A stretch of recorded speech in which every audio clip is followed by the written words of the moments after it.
Durante mi vasectomía, oí a mi cirujano decirle a la enfermera, dale esto a su esposa, que no lo vea. Debería haber sabido que algo andaba mal cuando Diane insistió en la vasectomía. Ambos hemos pasado la edad en la que ocurren los accidentes. Yo tengo 67 años, ella 59, y solo habíamos tenido un hijo. Pero ella no dejaba de insistir. Con la suavidad con la que se convence a un caballo asustado para que entre en un remolque. Solo para estar tranquilos, Merle, decía. A nuestra edad, ¿para qué arriesgarse? Así que fui. Me recomendaron al doctor Randall Kemp.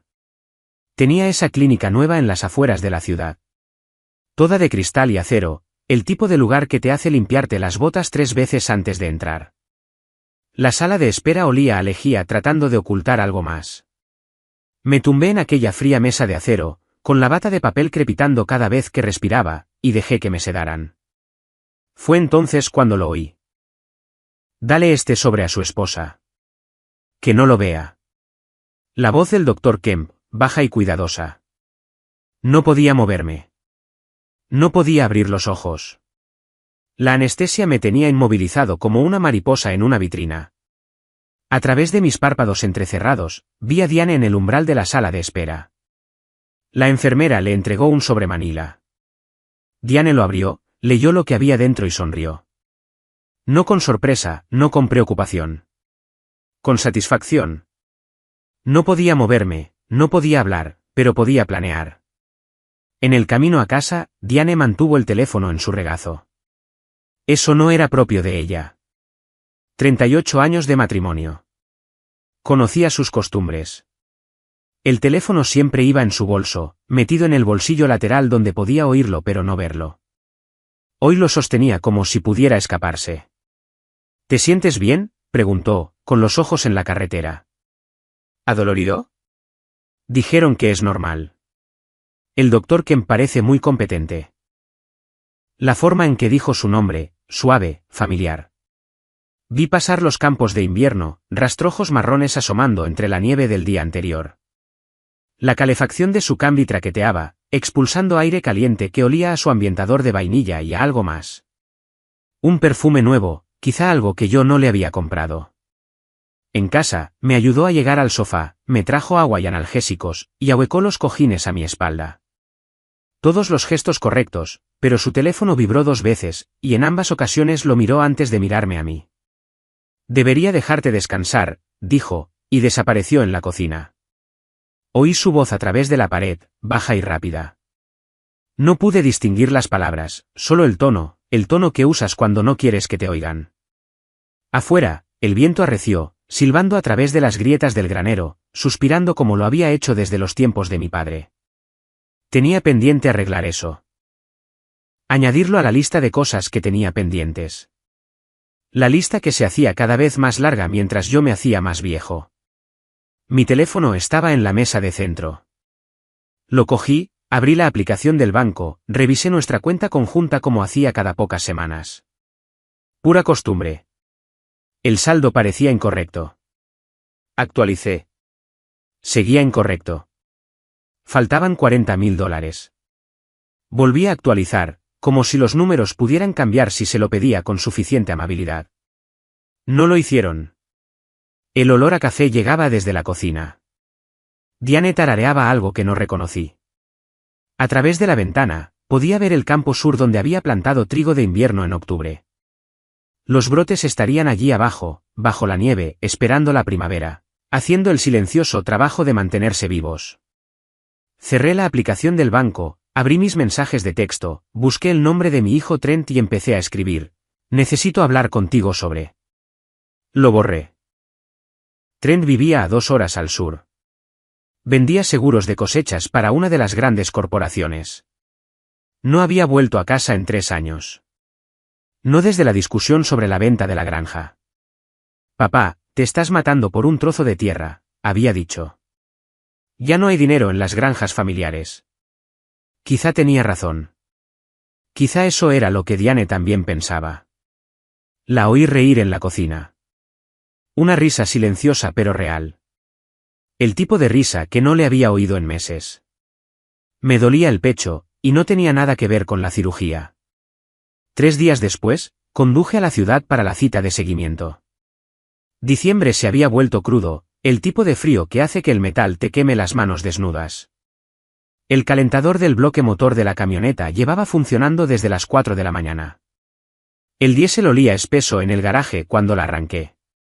La clínica del Dr. Kemp se alzaba en el borde de la calle principal, todo ángulos agudos y cristales tintados. Dentro, el mismo olor a lejía, las mismas sillas de cuero en la sala de espera. La recepcionista sonrió como si la hubieran entrenado para ello. Sr. Garrison, el Dr. Kemp le atenderá en un momento. Me senté, cogí una revista sobre maquinaria agrícola que no podía permitirme y la volví a dejar. La puerta de las consultas traseras se abrió. La enfermera Torres estaba allí, con un portapapeles en la mano. Cuando me vio, algo parpadeó en su rostro. No era exactamente miedo, más bien culpa. Sr. Garrison, por aquí. La seguí por el pasillo, pasando por la consulta del Dr. Kemp. La puerta estaba entreabierta y eché un vistazo sin querer. Un mapa en la pared detrás de su escritorio, de esos con chinchetas rojas. 15, tal vez 20, esparcidas por todo el condado. Se está construyendo mucho por aquí, dije. La enfermera Torres no respondió, solo abrió la puerta de la sala de examen y esperó a que entrara. ¿El doctor? Kemp apareció 5 minutos después, todo sonrisas y un firme apretón de manos. Merle, ¿cómo va esa curación? Bien, un poco adolorido. Eso es completamente normal. Me hizo un gesto para que me recostara e hizo el examen. Sus manos eran suaves. Sin callos. Las manos de un hombre que nunca había tendido una cerca ni reconstruido un carburador. Todo parece bien. Estás sanando bien. Ese mapa en su consulta, dije. ¿Para qué es? Sus manos se detuvieron un segundo. Un hobby mío. Sigo el desarrollo inmobiliario en la zona. Es increíble cómo está cambiando el condado. ¿Esas chinchetas rojas, son todas granjas? Algunas de ellas. Se enderezó y se quitó los guantes. ¿Piensas vender, Merle? Conozco a algunos promotores que estarían interesados en una propiedad como la tuya. 640 acres, eso es un terreno de primera. No lo tengo pensado. Bueno, sonrió, pero la sonrisa no le llegó a los ojos, nunca digas nunca. Las cosas cambian. Las necesidades de la gente cambian. Hizo una nota en su tableta. Te veré de nuevo en 3 meses para una revisión final, a menos que tengas alguna complicación, infección, dolor inusual, algo por el estilo. ¿Qué tipo de complicaciones? Oh, son raras, pero con cualquier cirugía, siempre hay riesgo. Sangrado, daño en los tejidos, ese tipo de cosas. Por eso vigilamos de cerca. Me dio una palmada en el hombro. Pero estoy seguro de que estarás bien. Estás en buenas manos. Después de que se fuera, la enfermera Torres volvió con los papeles del alta. Sus manos temblaban ligeramente mientras me los entregaba. Señora, dije en voz baja, ¿ese sobre, el que le dio a mi esposa? Parecía incómoda al respecto. Se quedó muy quieta. No sé de qué me habla. Creo que sí. Miró hacia la puerta y bajó la voz. Sr. Garrison, necesito este trabajo. Tengo 2 hijos. No puedo. Se detuvo. Solo tenga cuidado. Es todo lo que puedo decir. Salió por la puerta antes de que pudiera preguntarle a qué se refería.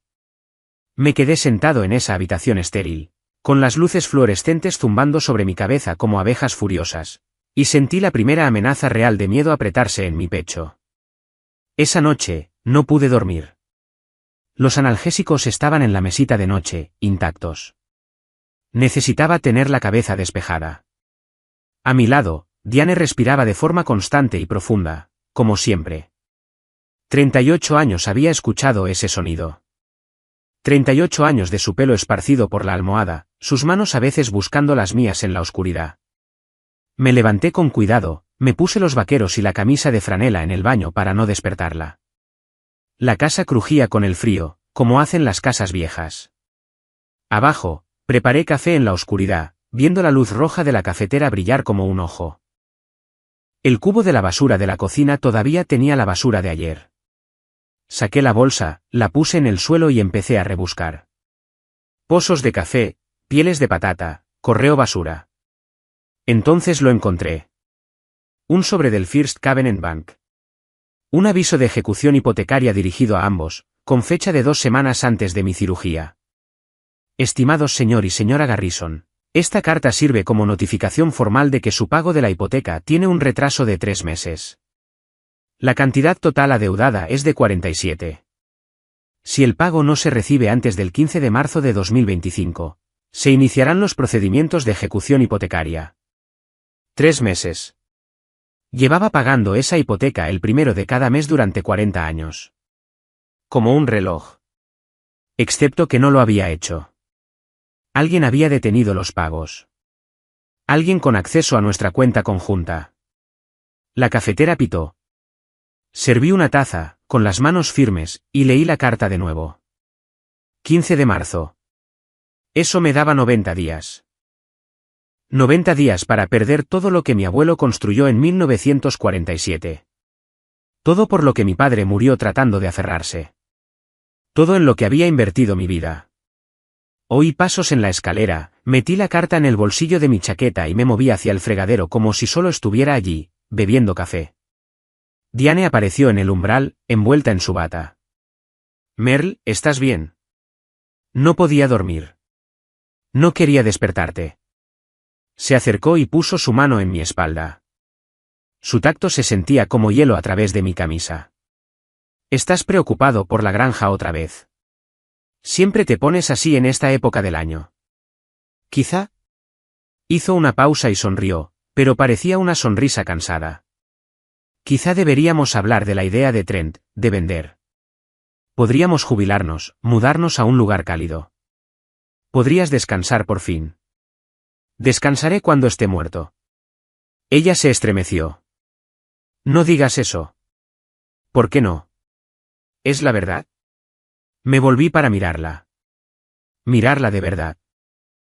La mujer con la que me casé a los 29 años, cuando ella tenía 21 y trabajaba en la tienda de piensos de su padre. Aquel día olía a polvo de grano y a verano. Ahora olía a un perfume caro del que nunca había visto una factura. Diane, ¿dónde fueron los $40,000? Su rostro se quedó en blanco. ¿Qué? Faltan $40,000 de nuestra cuenta. Merle, yo me encargo de las finanzas. Ha habido gastos. El pago del nuevo tractor. El tractor está pagado. Desde hace 2 años. Ella retrocedió. Se llevó la mano a la garganta, como hacía cuando se sentía acorralada. ¿Ahora me estás vigilando? Después de todo lo que hago para mantener este lugar en funcionamiento mientras tú. ¿Mientras yo qué? Mientras tú finges que todavía estamos en 1985 y que las granjas familiares importan. Su voz se quebró. Este lugar se está muriendo, Merle. Nos estamos muriendo. Tengo 59 años y estoy ahogada en deudas y tierra, y tú ni siquiera consideras. ¿Considerar qué? Rendirme. Madurar. Se apretó la bata. El doctor Kemp dice que, a tu edad, el estrés como este puede ser peligroso. Él dice... ¿Desde cuándo hablas de nuestras finanzas con mi médico? Se quedó paralizada solo un segundo, pero lo vi. Yo no solo quise decir. Mencionó en general que los hombres de tu edad. Ahora lo tuteas. ¿De qué me estás acusando? La luz de la cocina parpadeó. Afuera, el viento había arreciado, haciendo temblar las ventanas en sus marcos. En algún lugar del granero, algo metálico golpeaba contra otra cosa, una y otra vez. Debería haber arreglado ese pestillo hace meses. No te estoy acusando de nada, dije en voz baja. Estoy haciendo una pregunta. El dinero se fue en gastos. Gastos normales de la granja. Si no confías en mí para administrar nuestro hogar, Merle, entonces quizá deberías hacerlo tú mismo. Excepto que no puedes, ¿verdad? Porque ni siquiera puedes recordar qué día es la mitad de las veces. ¿Qué se supone que significa eso? Significa que te estás haciendo viejo. Significa que quizá Trent tiene razón. Quizá ya no puedes con esto. Y quizá alguien necesita tomar las decisiones difíciles porque tú no lo harás. ¿Se fue? Oí sus pasos en la escalera, la puerta del dormitorio cerrándose. Sin un portazo. Eso habría sido honesto. Solo cerrándose, suave y definitiva. Me quedé en la cocina con el aviso de ejecución hipotecaria quemándome en el bolsillo y la primera luz del amanecer colándose por la ventana. El café se había enfriado en mi taza. Saqué mi teléfono, miré el nombre de Hugh Brennan en mis contactos. Hugh, que había estado en mi unidad en Vietnam. Hugh, a quien saqué de un jeep en llamas en el 71. Hugh, que vivía a 3 granjas de distancia y nunca hacía preguntas cuando aparecías en su puerta a las 5 de la mañana. Empecé a marcar, me detuve, empecé de nuevo. El teléfono sonó 2 veces antes de que su voz grave respondiera. Merle, ¿estás bien? No dije. No, no creo que lo esté. ¿Pondré el café? La cocina de Hugh olía a grasa de tocino y a café viejo, del bueno que lleva en la cafetera desde las 4 de la mañana. Me deslizó una taza por la mesa. No dijo una palabra. Solo esperó. Así era Hugh. En la jungla, había aprendido que a veces el silencio consigue más que las preguntas. Diane tiene una aventura, dije. Tomó un sorbo de su café. ¿Estás seguro? ¿Lo suficiente? Le conté lo de la cirugía, el sobre, la sonrisa, los $40.000, el aviso de ejecución hipotecaria que había encontrado en la basura. Escuchó sin interrumpir, con sus manos curtidas rodeando la taza. A través de la ventana de su cocina, podía ver su ganado en el pasto del este, el vaho saliendo de sus hocicos en el frío de diciembre. Cuando terminé, se quedó en silencio un largo minuto. Luego dijo, ¿recuerdas Danann, cuando le dieron a Rodríguez? Sí. No entraste en pánico. No corriste. Te agachaste. Evaluaste la situación. Pediste refuerzos. Me miró a los ojos. Esto es lo mismo. Diferente terreno. La misma guerra. Tengo 67 años, Hugh. Estoy cansado. Tenías 22 en Danann y tenías disentería. También estabas cansado entonces. Se levantó y sacó una caja de archivos de encima de su refrigerador. Después de que Marta muriera, empecé a hacer trabajos de reclamaciones para los veteranos, consultoría independiente. Te sorprendería lo que aprendes de la gente cuando escarbas en sus papeles. ¿Qué estás diciendo? Estoy diciendo que necesitas información. Y sé cómo conseguirla. Se sentó de nuevo. Este doctor. Kemp, hay algo en el que me molesta. La forma en que describiste ese mapa en su consulta. Granjas con chinchetas rojas. Eso no es un hobby, Merle. Eso es marcar objetivos. ¿Marcar qué objetivos? Eso es lo que tenemos que averiguar. Sacó un bloc de notas amarillo y empezó a tomar notas. Haré una comprobación de antecedentes, veré qué propiedades posee, a qué sociedades está vinculado, si ha habido alguna queja presentada. Tú trabaja el frente interno, documenta todo, extractos bancarios, registros telefónicos si puedes conseguirlos, cualquier papel que Diane haya estado ocultando.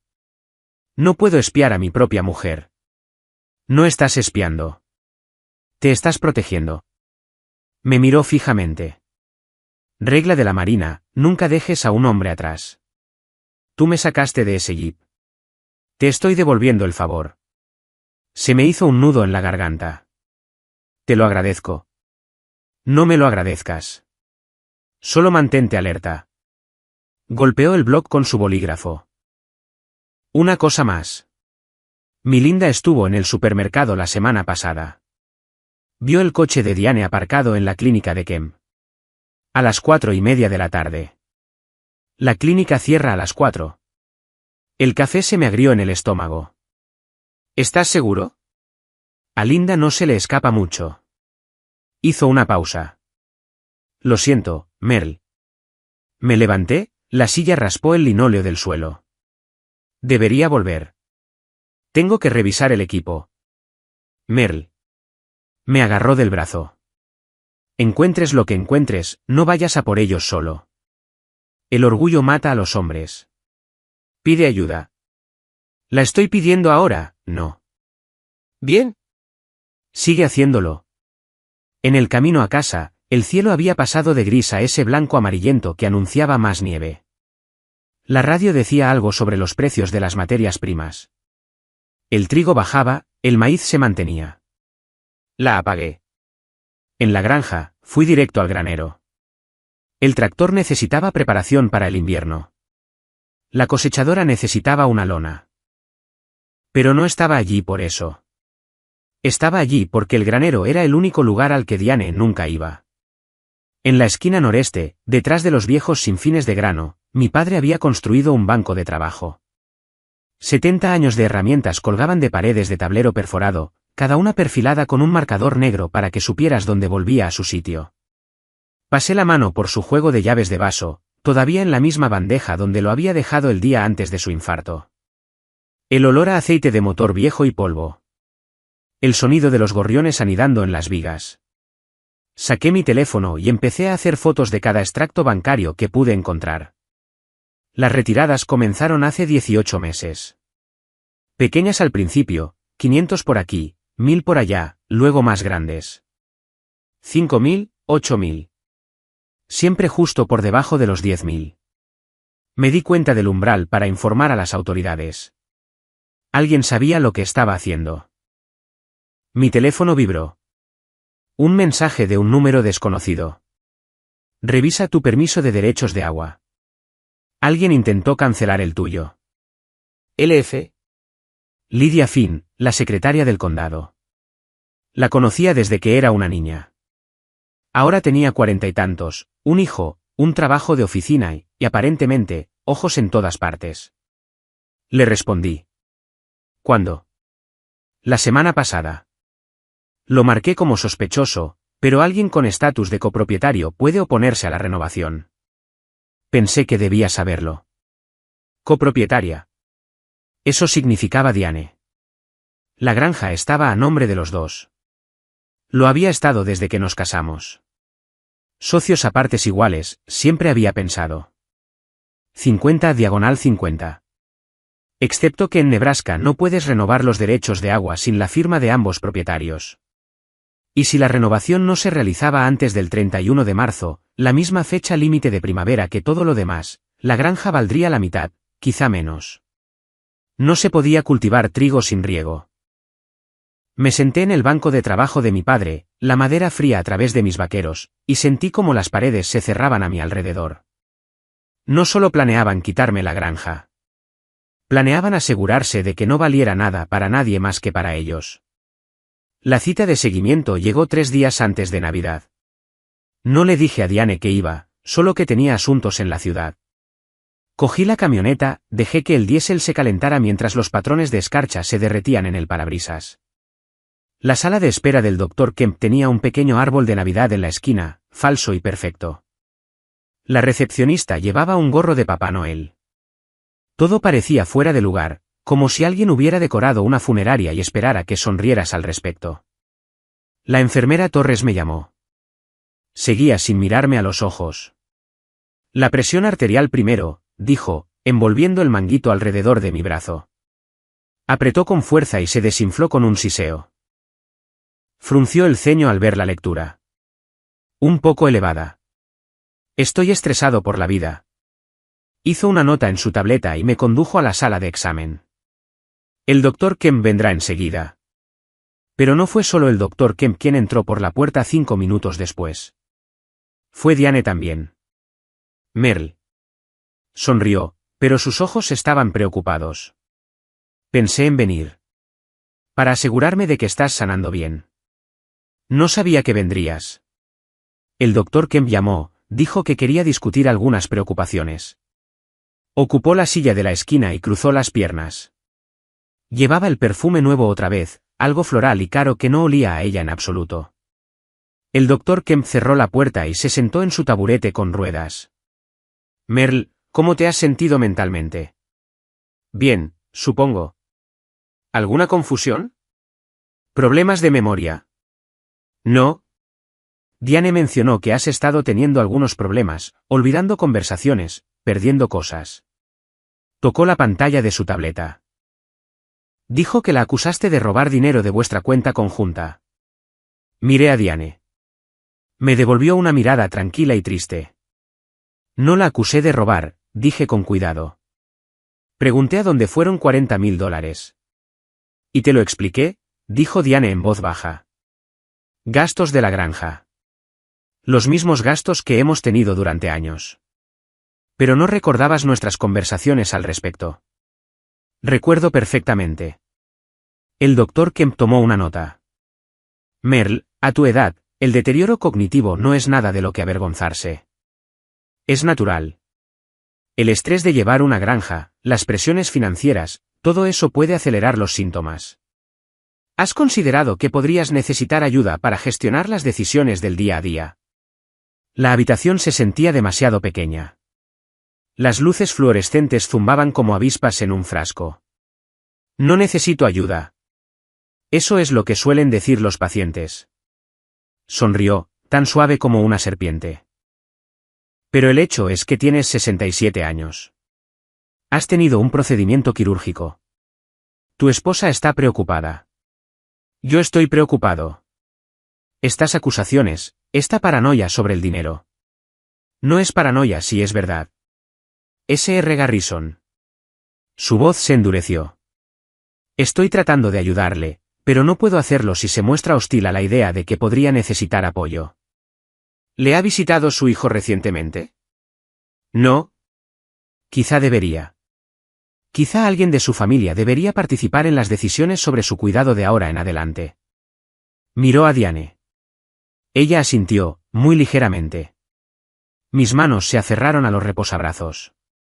Llamaste a mi esposa antes de que llegara. ¿Planeasteis esto? La llamé por preocupación. Como su médico, cuando veo signos de confusión o posible demencia, tengo la obligación de... No tengo demencia. Eso no le corresponde a usted diagnosticarlo. Dejó su tableta. Me gustaría realizar algunas pruebas cognitivas. Solo evaluaciones básicas, memoria, razonamiento, ese tipo de cosas. Por su propia protección. No. Merle. Diane se inclinó hacia adelante. Por favor, deja que te ayude. Estoy asustada por ti. Últimamente no eres tú mismo. La forma en que has estado hablando, las acusaciones. No son acusaciones si puedo probarlas. Su rostro cambió por un segundo. Algo frío parpadeó detrás de sus ojos y luego desapareció. ¿Probar qué, exactamente? ¿Qué has estado retirando dinero durante 18 meses? ¿Qué intentaste cancelar el permiso de derechos de agua? ¿Qué te has estado reuniendo con? Señalé al doctor Kemp fuera de horario, cuando la clínica está cerrada. Silencio. El sistema de climatización zumbaba. Afuera, la alarma de un coche sonó y luego se detuvo. El doctor Kemp se levantó lentamente. S.R. Garrison, creo que debemos ser honestos aquí. Está mostrando signos de delirio paranoide. Este tipo de comportamiento, hacer acusaciones descabelladas, teorías de conspiración sobre su esposa y su médico. Esto es serio. Voy a recomendar una evaluación psiquiátrica. ¿Va a recomendar qué? Es por su propia seguridad y, francamente, por la seguridad de quienes le rodean. Diane, ha sido violento. No, dijo ella rápidamente, luego en voz más baja. Pero ha estado más enfadado de lo habitual. Estoy sentado aquí mismo, dije. Dejad de hablar de mí como si no estuviera en la habitación. El doctor Kemp hizo otra nota. Estoy documentando todo esto. Si se niega al tratamiento, a la evaluación, eso irá a su expediente. Y si algo sucede, si se hace daño a sí mismo o a otra persona, esa documentación demostrará que intentamos ayudar. Me miró. ¿Entiende lo que estoy diciendo? Lo entendí perfectamente. Estaba creando un rastro de papel, haciéndome parecer loco, haciendo que cualquier cosa que dijera, cualquier prueba que encontrara, pudiera ser descartada como los desvaríos de un viejo senil. Quiero una copia de mi historial médico, dije. Por supuesto, podemos tener la lista en una semana. La quiero ahora. No funciona así. Hay un proceso. Entonces conseguiré un abogado para que la solicite. Diane se levantó. Mer, para.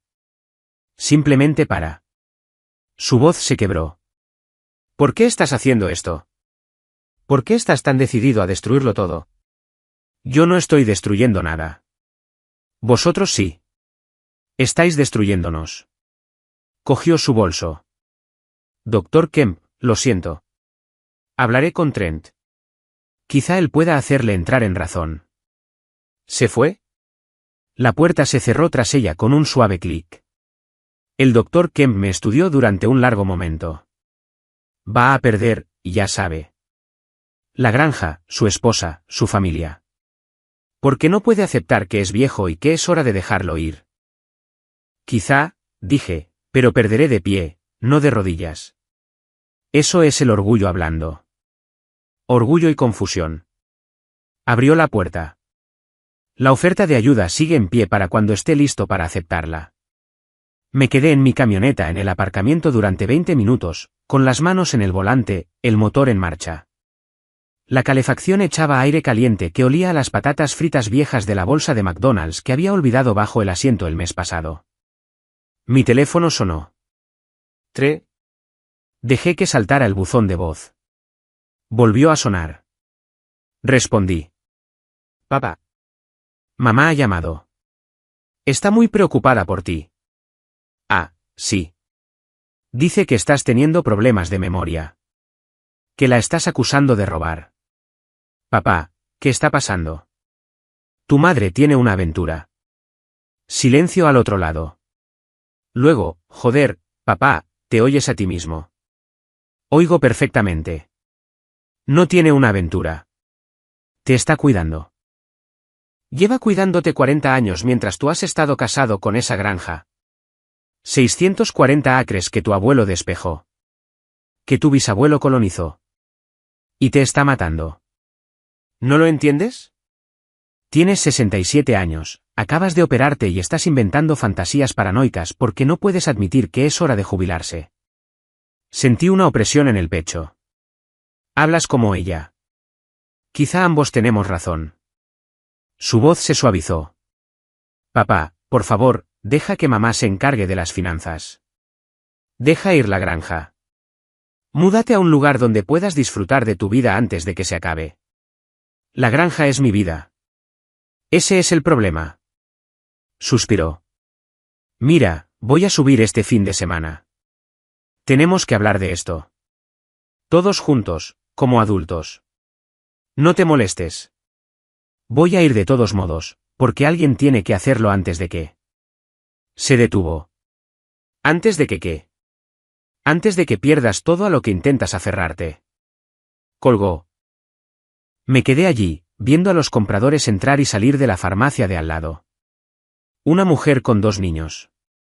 Un anciano con un andador. Gente normal viviendo vidas normales. Sin saber que todo te lo pueden quitar las personas en las que más confías. Mi teléfono vibró. Un mensaje de Uk. He encontrado algo. Pásate esta noche. Trae whisky. Salí del aparcamiento, los neumáticos crujiendo sobre la sal de la carretera. El cielo se había vuelto gris de nuevo, cargado de una nieve que aún no había caído. El tipo de cielo que te hacía sentir que el mundo te presionaba, intentando enterrarte antes de tiempo. Ella me miró como si ya estuviera muerto. Quizá en su mente, lo estaba. La casa de Uk parecía como si la Navidad hubiera vomitado sobre ella. Su nuera había pasado por allí, explicó, y no creía en las decoraciones sutiles. Luces en cada superficie, una corona del tamaño de un neumático de camión en la puerta.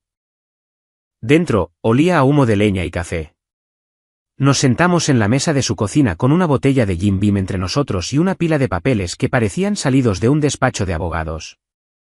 He movido algunos hilos, dijo Uk. Un tipo que conozco trabaja en los registros del condado. Otro hace búsquedas de títulos de propiedad para ganarse la vida. Extendió los papeles. El Dr. Randall Kemp posee 17 propiedades en este condado. 15 de ellas solían ser granjas familiares. Miré la lista y reconocí la mayoría de los nombres. La propiedad de los Hendricks se vendió hace 3 años, después de la muerte de Bill. La granja de los Morrison, hace 2 años, tras el infarto de Tom. La propiedad de los Vickes, la primavera pasada, después de que Janet falleciera. Todos ellos ancianos, dije. Todos viudos o a punto de serlo. Uck sacó otra hoja. Aquí es donde se pone interesante. Cada una de estas personas fue tratada por el doctor Kemp en los 6 meses anteriores a su muerte o a la venta. El whisky se me agrió en la boca. ¿Estás diciendo que los está matando? Estoy diciendo que hay un patrón. Podría ser una coincidencia. Podría ser que simplemente trata a muchos granjeros mayores. Pero mira esto. Señaló un informe médico. Bill Hendricks murió de complicaciones quirúrgicas después de un procedimiento de rutina. Tom Morrison, lo mismo. Infección tras una cirugía menor. ¿Eso pasa? Claro que pasa. Pero en 3 y 2 años, todos pacientes del mismo médico, todos propietarios de tierras que casualmente vendieron su propiedad a Kemp Development LLC justo después. Se sirvió otro dedo de whisky. Conseguí los certificados de defunción. Adivina quién los firmó. ¿Qué? Su colega, la doctora Patricia Arans. Pero ella dejó la consulta hace 18 meses. Se mudó a Oregón. Intenté llamarla. No quiere hablar, pero su silencio dijo mucho. Me levanté y me acerqué a la ventana de Uck. Su campo se extendía bajo la oscuridad de diciembre, con manchas de nieve que brillaban débilmente a la luz de la luna. En algún lugar, un coyote aulló. Otro respondió. Me lo van a hacer a mí, dije en voz baja. Crear complicaciones, documentar mi confusión, hacer que parezca que morí por causas naturales o que perdí la cabeza, y Diane lo hereda todo. Esa es mi interpretación. Necesito pruebas. Necesitamos pruebas, corrigió Uck. Y necesitamos ayuda. Lydia Finn ya está de nuestro lado. Ese mensaje sobre los derechos de agua. Creo que deberíamos incluir al pastor Moss. Te conoce desde que eras un niño. Tiene credibilidad. Diane va a terapia con él todas las semanas. Uck enarcó una ceja. Ah, sí. Esa noche volví a una casa vacía. Diane había dejado una nota en la mesa de la cocina. Me quedo en casa de Rachel esta noche. Necesito un poco de espacio. Rachel era su hermana en Omaha. A 2 horas de distancia. Conveniente. Caminé por las habitaciones silenciosas, oyendo cada crujido y sonido de asentamiento. La casa que construyó mi abuelo. La cocina que mi padre renovó en el 73. El dormitorio donde crié a mi hijo. 40 años de mi vida empaquetados en 1200 metros cuadrados de pladur y recuerdos. En el dormitorio, abrí el lado del armario de Diane. Su ropa colgaba ordenada y organizada, como siempre la había tenido. Pero en el estante superior, empujada hacia el fondo, encontré una caja de zapatos que nunca había visto antes. Dentro, extractos bancarios de una cuenta que no sabía que existía. Justificantes de retirada, recibos de depósito, todo a su nombre.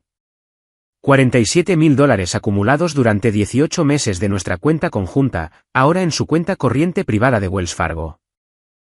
Debajo de los extractos, un teléfono desechable, de los baratos que se compran en las gasolineras. Lo encendí. La batería estaba casi agotada, pero tenía suficiente energía para mostrarme el historial de mensajes. Todos a un número guardado como R. ¿Podemos vernos el jueves después de su cita? DS, sí, mismo sitio. Mi consulta. Tenemos que finalizar el papeleo antes de marzo. DD, se está volviendo sospechoso. Déjale. Documenta todo. Sus acusaciones, su ira. Necesitamos pruebas de inestabilidad. ¿Y si va a un abogado? No lo hará. Es demasiado orgulloso. Y si lo hace, nos encargaremos. Confía en mí.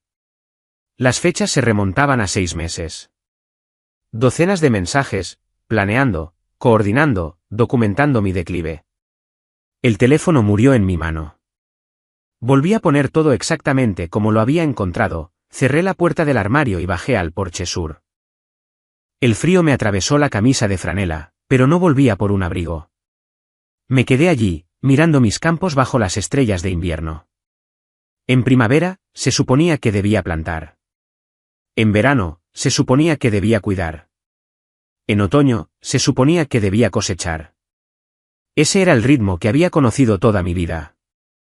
El ritmo que mi padre conoció. El ritmo que se remontaba 3 generaciones, a un hombre que nunca conocí pero cuyo nombre estaba pintado en el lateral de mi granero. Saqué mi teléfono, miré mis contactos, pasé el nombre de Trent. Él ya había elegido bando. Pasé el de Diane. Ella había tomado su decisión hace 18 meses. Me detuve en el pastor Eugene Moss. Era casi medianoche, pero llamé de todos modos. Respondió al tercer timbre, con la voz espesa por el sueño. Merle, ¿qué pasa? Todo, dije. Todo está mal, y necesito a alguien que me crea. Pondré el café. Ven ahora. Cogí las llaves de la camioneta y la vieja chaqueta de trabajo de mi padre del gancho junto a la puerta. En el bolsillo, encontré su encendedor, el cipo que había llevado en Corea. Todavía funcionaba. Lo encendí una vez, vi la llama danzar y luego la dejé morir. No voy a caer fácilmente, le dije a la casa vacía. Deberíais haberlo sabido. Luego salí a la noche de diciembre, dejando todas las luces de la casa encendidas detrás de mí. El pastor Eugene Moss vivía en la antigua rectoría detrás de la primera iglesia del Pacto, una casa blanca de 2 pisos que olía a brillantador de muebles de limón y a libros viejos. Me recibió en la puerta en bata y zapatillas, con el pelo blanco revuelto por un lado. Entra, el café se está haciendo. Nos sentamos en su estudio, rodeados de paredes de libros de teología y fotos enmarcadas de 50 años de congregaciones. A través de la ventana, podía ver el cementerio de la iglesia donde estaban enterrados mis padres, sus lápidas de un gris pálido a la luz de la luna. Le conté todo, la cirugía, el sobre, el dinero, los mensajes de texto. Escuchó sin interrumpir, con las manos entrelazadas sobre su escritorio como si estuviera rezando. Cuando terminé, se quedó en silencio un largo rato. La cafetera en la esquina gorgoteaba y siseaba. Diane vino a verme la semana pasada, dijo finalmente. Estaba llorando. Dijo que te habías estado comportando de forma extraña, paranoica. Dijo que estaba preocupada de que estuvieras teniendo una crisis nerviosa. Se me oprimió el pecho. ¿Y la creíste? No es que no la creyera. Ha sido miembro de esta congregación durante 38 años, Merle. La he aconsejado durante abortos espontáneos, durante la muerte de tu padre, cuando Trent se fue. Nunca me ha mentido. Lo está haciendo ahora. Sirvió 2 tazas de café y me pasó una por el escritorio. El olor era a quemado, como siempre es el café del sótano de la iglesia. Muéstrame pruebas. Saqué mi teléfono, le mostré los extractos bancarios, los patrones de retirada, el mensaje de Lidia sobre los derechos de agua. Estudió cada uno, su rostro curtido y legible. Esto no es concluyente, dijo. Un buen abogado diría que son desacuerdos financieros entre cónyuges. El mensaje de Lidia prueba que alguien intentó cancelar tu permiso, pero no quién. Fue ella. Es copropietaria. ¿Puedes probar que ella firmó la objeción? No podía. Aún no. Pastor Moss. Merle, quiero creerte, pero necesito más que sospechas. Necesito. Su teléfono sonó. Lo miró y frunció el ceño. Es Diane. Me miró. ¿Quieres que conteste? Adelante. Lo puso en altavoz. Diane, es tarde. Su voz llegó, llorosa y sin aliento. Pastor, siento llamar. ¿Es que? Pasé por la casa y la camioneta de Merle no está y todas las luces están encendidas. Me preocupa que haya hecho algo. Tengo miedo. El pastor Moss me miró. Negué con la cabeza. Diane, Merle está aquí conmigo. Está bien. Silencio al otro lado. Luego, ¿está ahí? A estas horas. Necesitaba hablar. ¿Sobre qué? Su voz cambió, se volvió cautelosa. ¿Qué te dijo? Eso es entre él y yo. La voz del pastor Moss era suave pero firme. Vete a casa, Diane. Descansa un poco. Arreglaremos esto a la luz del día. Pastor, no está bien. Necesita ayuda. Ayuda profesional. He estado tratando de protegerlo, pero no escucha. Y tengo miedo. Diane. La interrumpió. Conozco a Merle desde que tenía 10 años. Está sentado frente a mí ahora mismo, tranquilo y lúcido, contándome cosas que me preocupan profundamente. Ahora, no estoy tomando partido, pero tampoco lo estoy descartando. ¿Entiendes? Otro largo silencio. Ya veo. Su voz se volvió fría. Pensé que estabas de mi lado. Estoy del lado de Dios, y el lado de Dios es la verdad, donde quiera que eso lleve. Colgó. El pastor Moss dejó su teléfono. Bueno, eso ha sido interesante. Le va a decir a todo el mundo que estoy loco. ¿Que lo intente? Se levantó y caminó hacia su ventana. El servicio del domingo. Estaré observando. Estaré escuchando. Y si lo que dices es verdad, Merle, si este médico y tu esposa están conspirando. Se volvió para mirarme. La palabra de un hombre solía significar algo. Siento que el mundo haya cambiado. Pero yo no. Tráeme pruebas, y estaré contigo. La comida comunitaria de la iglesia fue 2 días después, el domingo antes de Navidad. Casi no fui, pero Hugh dijo que sería peor. Esconderse te hacía parecer culpable, así que fui. El salón de confraternidad olía a guisos y café quemado. Sonaba como el bajo murmullo de la conversación de un pueblo pequeño. Cuando entré, el murmullo se detuvo por un segundo y luego comenzó de nuevo, más bajo. Me serví un plato, lo llené de jamón y patatas gratinadas que no pude saborear, y encontré una mesa en la esquina. Hugh se unió a mí. También Lydia Finn, lo que me sorprendió. Dejó su plato y me miró a los ojos. La gente está hablando, dijo en voz baja. Que hablen. Dicen que has estado haciendo acusaciones, que Diane está desesperada de preocupación.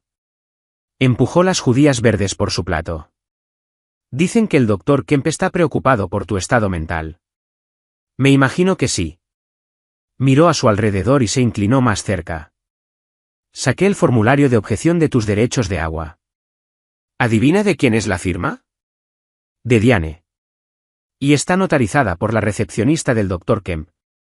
Sacó un papel doblado de su bolso y me lo deslizó por la mesa. Esa es tu copia. Quizá quieras guardarla en un lugar seguro. Al otro lado de la sala, Diane estaba con el doctor Kemp y su esposa. Se reía de algo que él había dicho, tocándole el brazo.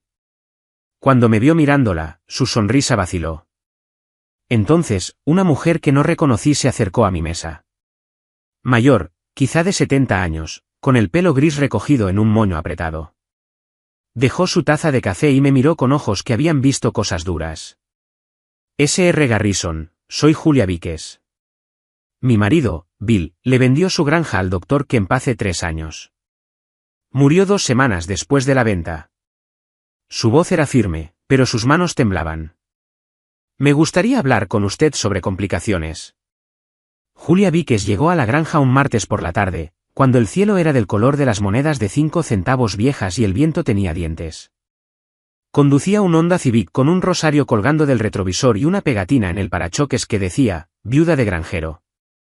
Nos sentamos en la mesa de la cocina con café y el tipo de silencio que precede a las verdades difíciles.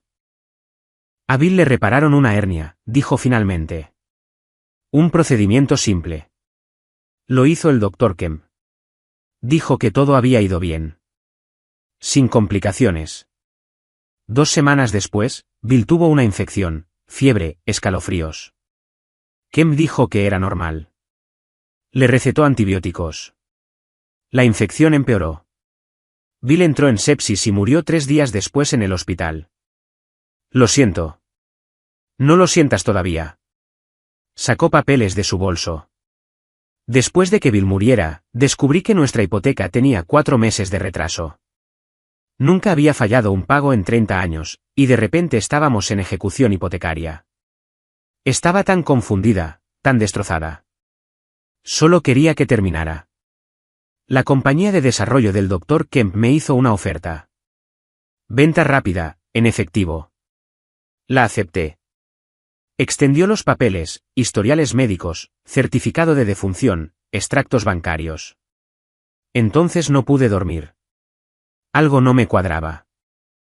Así que contraté a un abogado, le pedí que lo revisara todo. ¿Quieres saber lo que encontró? Señaló un informe quirúrgico.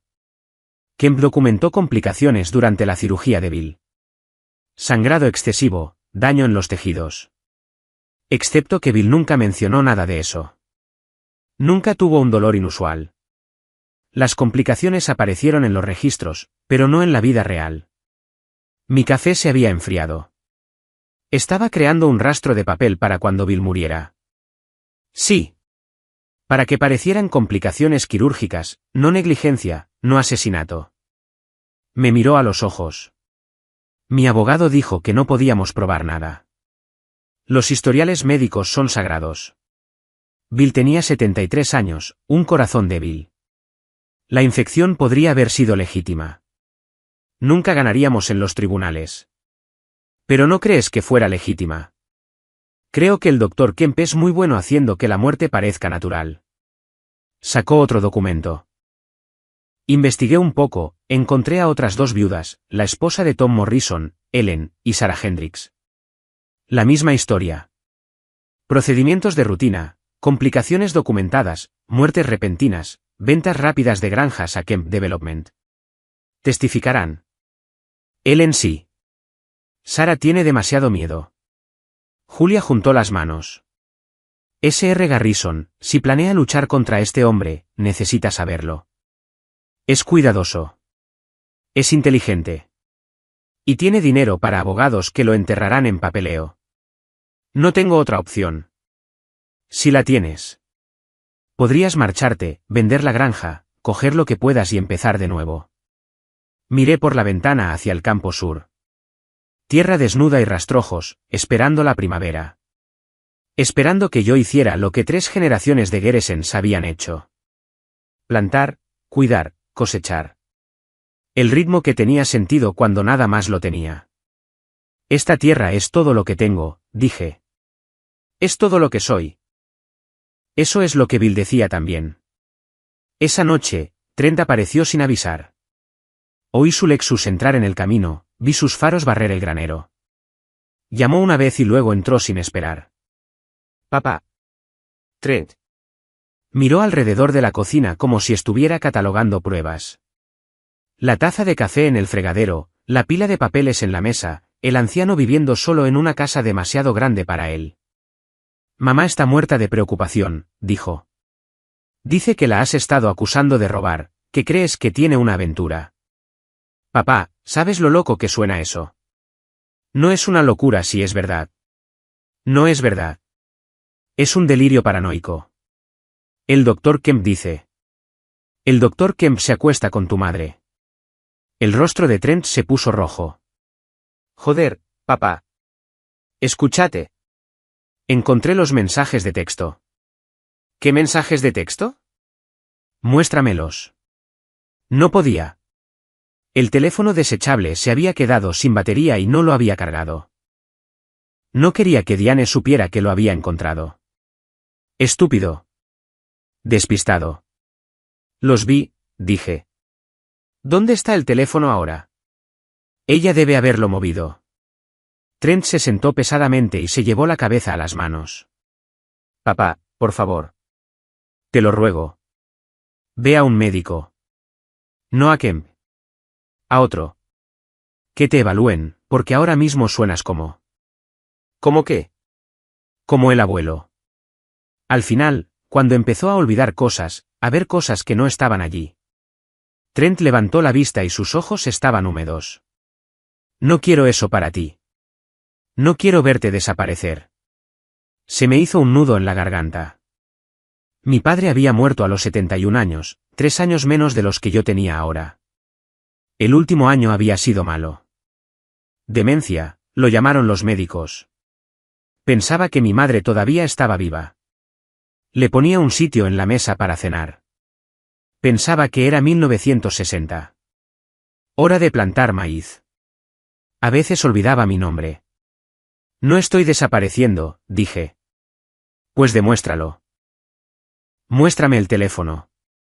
Muéstrame los mensajes. Muéstrame algo más que tu palabra contra la de mamá. No podía. Se levantó. Voy a ponerme del lado de mamá en esto, no porque no te quiera, sino porque alguien tiene que protegerte de ti mismo. Vamos a hablar con un abogado para que te evalúen, para transferir las decisiones financieras a alguien competente. ¿Te refieres a quitarme la granja? Me refiero a mantenerte a salvo. Caminó hacia la puerta y se detuvo. He traído a Mason conmigo. Está en el coche, tiene 4 años.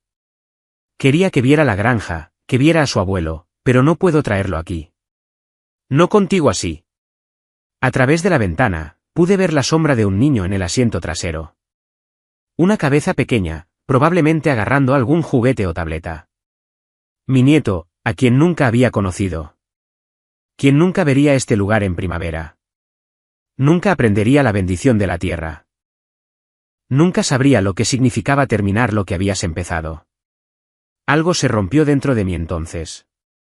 No de forma limpia, como un hueso. Sino de forma desordenada, como la madera vieja que ha soportado demasiado peso durante demasiado tiempo. Tráelo, dije. Por favor. Hoy no. Quizá cuando estés mejor. ¿Se fue? Me quedé en la ventana, viendo sus luces traseras desaparecer por el camino del condado, llevándose a mi nieto lejos de la única herencia que tenía para darle. Quizá todos tenían razón. Quizá debería dejarlo ir. Casi me rendí. Esa es la verdad. 3 días después de que Trent se fuera, me senté en el granero con la vieja Remington 870 de mi padre sobre las rodillas, sin planear nada en concreto, solo sosteniéndola, sintiendo su peso, pensando en lo fácil que sería dejar de luchar. Fue entonces cuando Hugh me encontró. No dijo nada. Simplemente cogió la escopeta, la descargó y la dejó en el banco de trabajo. Luego cogió un cubo volcado y se sentó. Marta murió en marzo, dijo. Hace 3 años, en época de siembra de primavera. Me senté en mi granero durante 2 días con mi rifle de caza, teniendo la misma conversación que tú estás teniendo ahora mismo. ¿Qué cambió? Apareció mi hija y dijo, papá, no puedes rendirte. No antes de enseñarle a mi hijo a empacar heno. Así que no lo hice. Me miró. Tienes un nieto que nunca has conocido. ¿De verdad quieres que crezca pensando que su abuelo fue el viejo loco que lo perdió todo? Lo estoy perdiendo todo. Todavía no. Sacó su teléfono. El sheriff Marcus me ha llamado esta mañana. Ha estado investigando a Kemp. Encontró algo interesante en los registros del forense. Me mostró un documento, un memorando interno de hace 3 años, marcado para revisión pero nunca se actuó sobre él. 3 muertes sospechosas, todas posquirúrgicas, todos pacientes de Kemp. El forense había notado el patrón, pero fue desautorizado por la Junta Médica del Condado. ¿Por qué?, pregunté. Porque la esposa del doctor Kemp está en esa junta y porque la hermana del fiscal del condado trabaja en la consulta de Kemp. La sonrisa de Hugh era sombría. Pueblos pequeños. Todos están conectados. Pero al sheriff Marcus no le gustan los médicos que se creen por encima de la ley. Está dispuesto a hacer preguntas. Solo necesitamos darle algo lo suficientemente sólido para conseguir una orden judicial. El teléfono desechable. Pero Diane lo movió. Así que haremos que lo traiga de vuelta. La trampa era sencilla. Hugh llamó a Diane y le dijo que yo había tenido una caída en el granero, me había golpeado la cabeza, estaba confundido y la llamaba. ¿Podía venir a ver cómo estaba? Llegó en 30 minutos. Yo estaba sentado en la mesa de la cocina cuando entró, sosteniendo una bolsa de hielo en la cabeza que no necesitaba.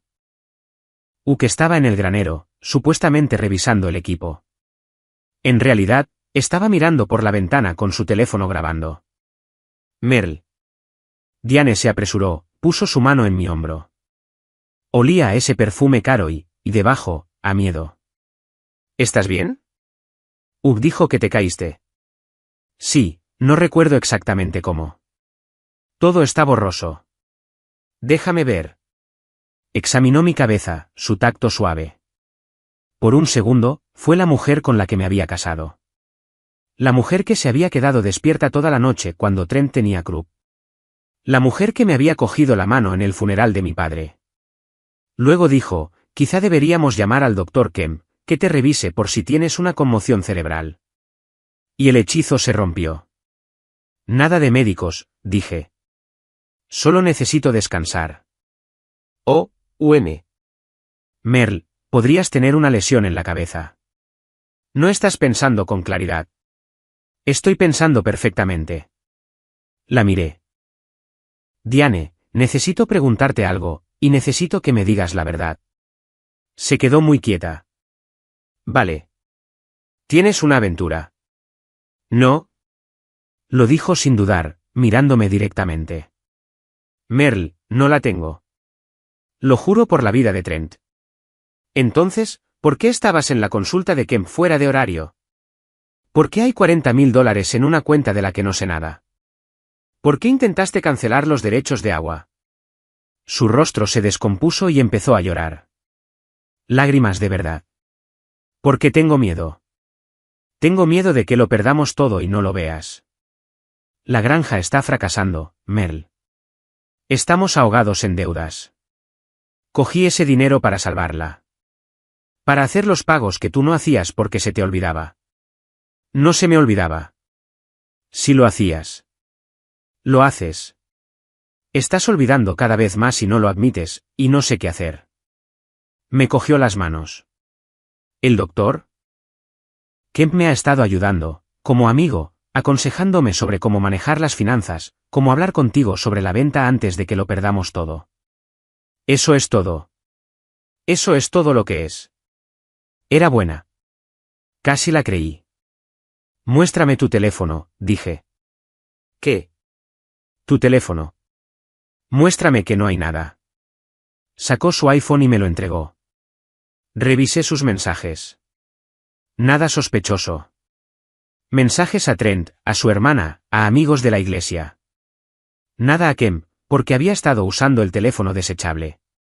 ¿Ves?, dijo. No hay nada. Merle, por favor, déjame ayudarte. Deja que el doctor Kemp te ayude. Podemos superar esto juntos. Fue entonces cuando Oak entró desde el granero. Diane, dijo. Al sheriff Marcus le gustaría hablar contigo. Se dio la vuelta. El sheriff Marcus estaba en el umbral, con su ayudante detrás. Un hombre grande, de unos 50 y tantos, con una cara como cuero curtido y ojos que no se perdían nada. S.R.A.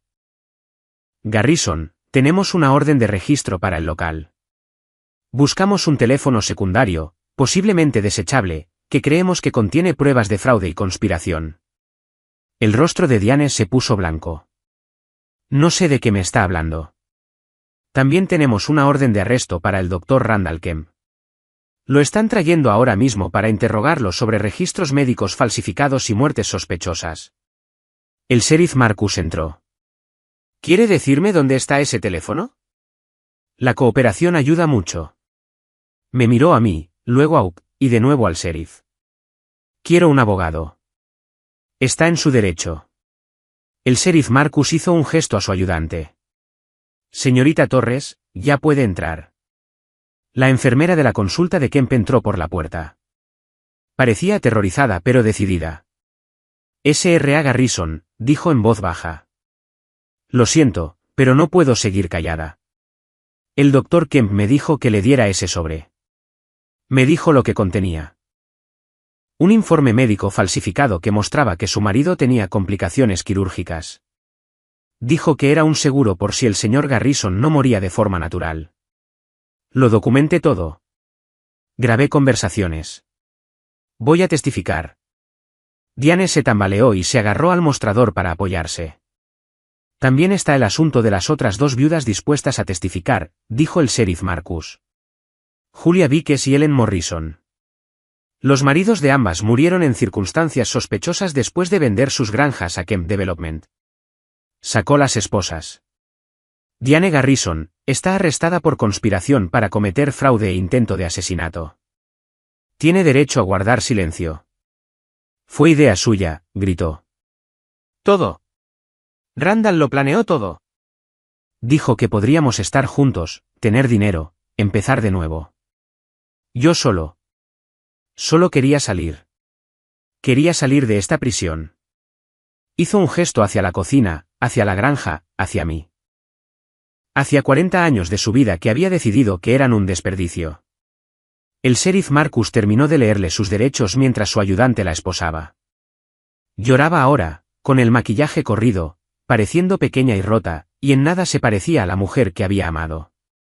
Merle, dijo. Lo siento. Lo siento mucho. Me levanté, me acerqué a ella y la miré a los ojos por última vez. No, no lo sientes, dije. Solo sientes haber sido descubierta. La sacaron. A través de la ventana, los vi meterla en la parte de atrás del coche patrulla. Los vi alejarse. Las luces traseras desapareciendo por el mismo camino que Trent había tomado con mi nieto hacía 3 días. Hugh puso su mano en mi hombro. Lo conseguiste. Les has ganado. Pero de pie allí, en mi cocina vacía, escuchando el viento hacer temblar las ventanas, no sentí que hubiera ganado nada en absoluto. El juicio duró 4 meses. Asistí todos los días, viendo a los abogados convertir mi vida en pruebas. Prueba A, el teléfono desechable, recuperado de la casa de la hermana de Diane en Omaha. Prueba B, los registros bancarios que mostraban el robo sistemático. Prueba C, los documentos médicos falsificados con la firma de Kemp. Encontraron más. Una vez que el sheriff Marcus empezó a escarbar, todo se deshizo como papel de periódico mojado. Kemp había estado llevando a cabo el plan durante 8 años. 15 granjas adquiridas mediante conspiración, fraude, y en 3 casos, lo probaron, 3 casos de asesinato médico. Bill Vickes, Tom Morrison y un hombre llamado Carl Hendricks, a quien conocía de la cooperativa. La fiscal era una mujer llamada Sarah Chin, de apenas 40 años, pero afilada como una cuchilla nueva. Lo expuso con claridad. Kemp identificaba a granjeros ancianos con tierras valiosas. Ofrecía servicios médicos, se ganaba su confianza. Luego realizaba procedimientos innecesarios y documentaba complicaciones falsas. Si el granjero no moría de forma natural en un plazo de tiempo razonable, Kemp ayudaba a que eso ocurriera. Infecciones, medicación equivocada, nada obvio, solo lo suficiente para hacer caer un cuerpo viejo. Mientras tanto, identificaba vulnerabilidades, una esposa que se sentía atrapada, un cónyuge ahogado en deudas médicas, alguien a quien pudiera reclutar, manipular, prometer una vida mejor. Diane había sido perfecta, resentida, sola, desesperada por escapar. Aceptó un acuerdo de culpabilidad, testificó contra Kemp a cambio de una sentencia reducida. 5 años en lugar de 20, con derecho a libertad condicional en 3. La vi en el estrado de los testigos, contando nuestra historia como si le hubiera pasado a otra persona. Sí, había retirado el dinero. Sí, había bloqueado la renovación de los derechos de agua. Sí, había aceptado la conspiración porque Randall le prometió $200,000 y un nuevo comienzo en Arizona. ¿Amaba a su marido?, preguntó la fiscal. Diane me miró por primera vez en semanas. No lo sé. Quizá una vez. Pero 40 años en esa granja, mataron algo dentro de mí. Solo quería sentirme viva de nuevo. Kemp fue condenado a 25 años, su licencia médica revocada permanentemente, sus bienes embargados, incluidas las 15 granjas que había adquirido mediante fraude. Las propiedades se venderían y el dinero se distribuiría entre las familias de las víctimas, incluida la mía. La primavera llegó mientras el juicio se alargaba. La nieve de marzo dio paso a la lluvia de abril, y la lluvia dio paso al sol de mayo que hacía que los campos brillaran de un verde intenso. Contraté ayuda para la siembra.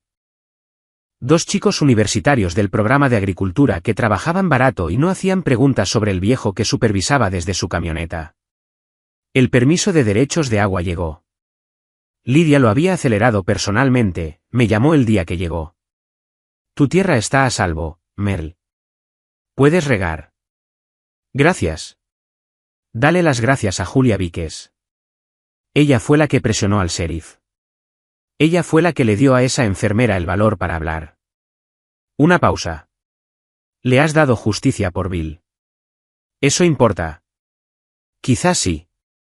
Algunos días podía creerlo. Trent llamó a finales de abril. Casi no contesté. Papá, vi el veredicto. Mamá me llamó desde.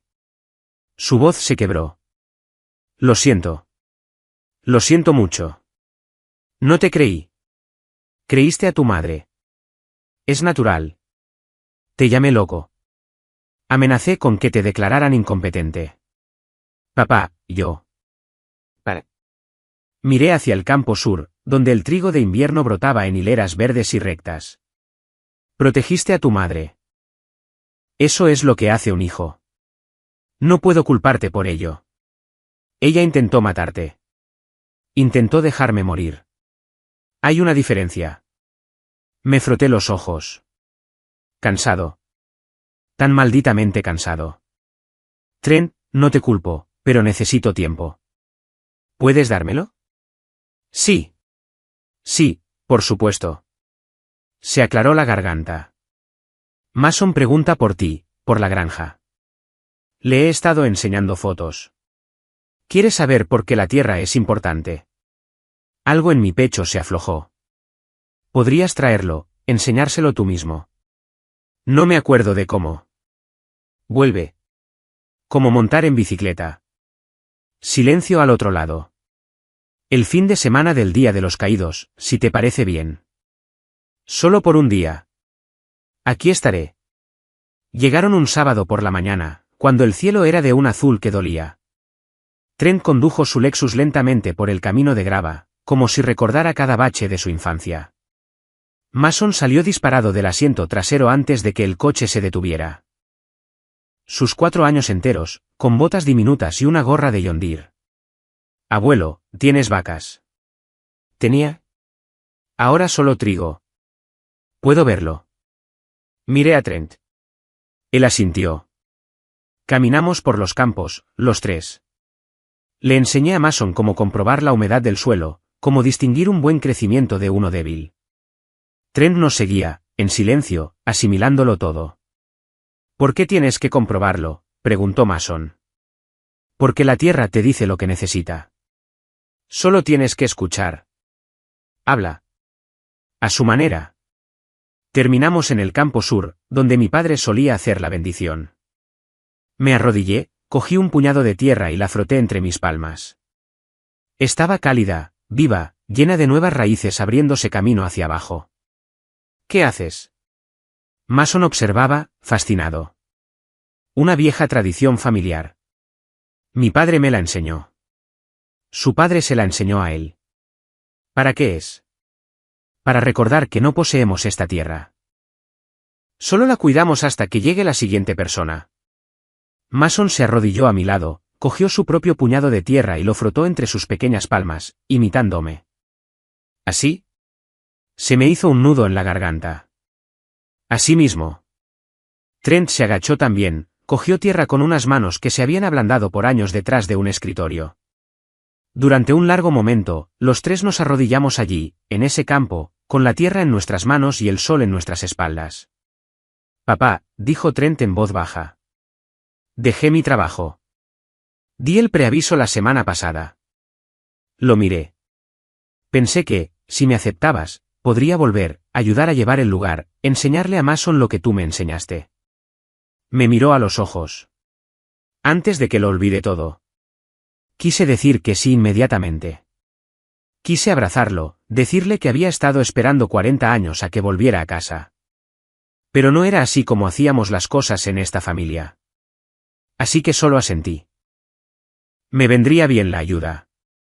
La siembra está hecha, pero la cosecha llega rápido. ¿Lo recuerdo? Será un trabajo duro. Días largos, sin sueldo de empresa. Lo sé. Sonrió, cansado, pero de verdad. Pero Mason debería crecer sabiendo de dónde viene la comida. Sabiendo lo que significa terminar lo que empiezas. Mason se levantó de un salto, la tierra volando de sus manos. Voy a vivir en una granja. ¿Puedo conducir el tractor? Cuando seas más grande, dije. Por ahora, puedes montar con el abuelo. Volvimos a la casa. Trent llevaba a Mason sobre sus hombros, señalando el granero, el cobertizo de maquinaria, la barrera de álamos que su bisabuelo plantó en 1955. El niño hizo 1000 preguntas, y Trent respondió las que pudo. Me miraba a mí para las que no sabía. En el porche, saqué el reloj de bolsillo de mi padre. El que había llevado en Corea. El que yo había llevado en Vietnam. La caja de plata desgastada por 3 generaciones de manos. Este era de tu bisabuelo, dije, tendiéndoselo a Mason. Algún día será tuyo, pero tienes que prometer que lo cuidarás y que lo pasarás cuando sea el momento. Mason lo cogió con ambas manos, reverente como una ofrenda en la iglesia. Lo prometo. Buen chico. Esa noche, después de que se fueran, me senté en el porche, viendo la puesta de sol sobre el campo sur. El trigo ya me llegaba al tobillo, verde y fuerte, bebiendo la lluvia de primavera. En unos meses, estaría dorado, listo para la cosecha. El ritmo que había conocido toda mi vida, el ritmo que continuaría después de que me fuera. Los oí entonces. La voz de mi padre de hace 40 años, la tierra no miente, hijo. La gente sí, pero la tierra dice la verdad. Si escuchas. Y la voz de mi abuelo de antes de que yo naciera, transmitida a través de historias, un Garrison termina lo que empieza. Yo había terminado. A pesar de todo, había terminado. El viento se levantó, trayendo el olor a tierra fresca y a cosas que crecían. A lo lejos, un mirlo de alas rojas cantó desde un poste de la cerca. La primavera anunciándose. La vida continuando. Había perdido a mi esposa, perdido 40 años de lo que había creído que era amor. Perdido la ilusión de que la confianza era simple y las promesas se cumplían. Pero había salvado la tierra. Y al salvarla, había salvado algo más. El hilo que conectaba al abuelo con el padre, al hijo con el nieto. El saber que algunas cosas valían la pena. Que la dignidad no se daba, se ganaba negándose a abandonar cuando abandonar era fácil. Saqué mi teléfono, hice una foto de la puesta de sol sobre mi campo y se la envié a Trent con 2 palabras, bienvenido a casa. Su respuesta llegó 30 segundos después, gracias por todo. Me quedé allí hasta que oscureció por completo, escuchando los sonidos de la noche, grillos, vacas lejanas, el viento a través de los álamos. Los sonidos que mi abuelo escuchó, los sonidos que mi nieto escucharía. Algunas cosas cambian, otras no. La tierra permanece. A veces me preguntan, la gente de la iglesia o del café del pueblo, si la perdono, a Diane. Si he encontrado la paz con lo que hizo. Les digo que no lo sé. El perdón es para los santos y los predicadores. Yo solo soy un granjero tratando de llegar a la cosecha. La verdad es más complicada. Hay mañanas en las que me despierto y busco su lado de la cama, olvidando. Hay noches en las que oigo un coche en el camino y pienso que es ella volviendo del pueblo. 38 años no desaparecen solo porque quieras. Pero luego salgo y huelo la tierra calentándose bajo el sol de junio. Y recuerdo lo que importa. El trigo llega ahora a la cintura, de un verde dorado y espeso. Una buena cosecha, quizá la mejor en 5 años. Trent dice que el mercado de futuros parece fuerte. Podríamos incluso obtener beneficios. Se mudó de vuelta hace 2 semanas. Él, Mason y su esposa Kelly, a quien todavía estoy conociendo. Están en la antigua casa de los jornaleros, detrás del granero, arreglándola habitación por habitación. Mason corre por los campos como solía hacer Trent, todo preguntas, energía y tierra en la cara. Ayer, el niño me preguntó, abuelo, ¿por qué se fue la abuela? Trent intentó interrumpir, pero levanté la mano. Porque quería cosas diferentes a las que yo quería, le dije. A veces la gente quiere cosas diferentes y no pueden encontrar una manera de encontrarse en el medio. Es triste, pero es verdad. ¿La echas de menos? Pensé en eso. Echo de menos a quien pensaba que era. Pero esa persona quizá nunca existió. Así que, ¿qué estoy echando de menos realmente? Lo consideró con la seriedad que solo un niño de 4 años puede tener. Luego, ¿podemos ir a ver el trigo? Sí, Podemos hacer eso. Caminamos por los surcos juntos, Mason entre Trent y yo, su pequeña mano en la mía. Los mirlos de alas rojas cantaban desde los postes de la cerca. El viento se movía a través del trigo como el agua, haciéndolo brillar y doblarse. Sobre nosotros, el cielo se extendía para siempre, azul, limpio e indiferente a los fracasos humanos. Mi padre solía decir, el legado de un hombre no es lo que construye. Es lo que deja atrás que sigue creciendo. No entendí eso cuando era joven. Pensaba que se refería a edificios, cuentas bancarias, cosas que se podían medir y pesar. Pero de pie en ese campo con mi hijo y mi nieto, viéndolos aprender la tierra de la manera en que yo la aprendí, de la manera en que mi padre la aprendió, finalmente lo entendí. El legado es enseñarle a un niño por qué la tierra importa. Es mostrarle que algunas cosas merecen la pena, que vale la pena aferrarse a ellas, que vale la pena transmitirlas, incluso cuando el mundo dice que las dejes ir. Diane está en un centro de mínima seguridad en Lincoln. Escribe a veces. No le respondo. Quizá algún día lo haga. Quizá algún día la ira se desvanezca lo suficiente como para que pueda verla solo como una mujer que tomó decisiones terribles, no como la enemiga que intentó borrarme. Pero no hoy. Hoy tengo trigo que cuidar, un nieto al que enseñar y un hijo que volvió a casa. Hoy, la tierra es suficiente. Mañana plantaré.